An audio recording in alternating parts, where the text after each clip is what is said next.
பாட்டு நீ படிக்கணும், இது எனக்கு அவமானம், நீ 75. எங்க பாட்டி அந்த டயலாக சொல்லாம விட்டுறது எனக்கு செம்ம காண்டு. மேடம் வந்து பயங்கரமான மார்க் 12th கேளுங்க. உங்களோட மம்மி பயங்கரமா இம்ப்ரெஸ் பண்ணிட்டாங்க. Oh my God. இதான் எல்லாருமே சொல்றாங்க. என்ன பண்றது? என்னங்க மூச்சு கொடுத்து நான் 3 நிமிஷம் பாட்டுக்கு ஆடிக்கிட்டே இருந்திருக்கேன். அங்க இங்க இப்படி வந்துட்டு இப்படி வந்து போடவே இவங்க இது பண்ணிட்டு போறாங்க.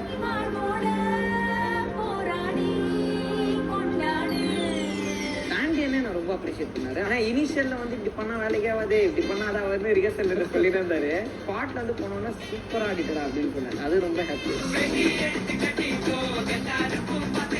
என்ன பார்த்தவங்க எல்லாருமே சொன்ன ஒரு விஷயம், அசுரனுக்கு அப்புறம் நெக்ஸ்ட் ஒன்று பண்ணா யோசிச்சு பண்ணணும், அந்த ஒரு பயம் இருந்துகிட்டே இருந்துச்சு.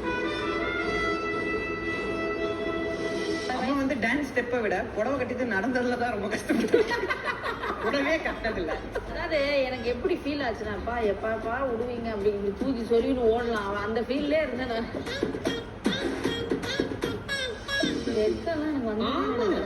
யூத் 25 வயசு ஆகுது, பார்த்தோன்னா வெக்கப்படுறதுக்கு.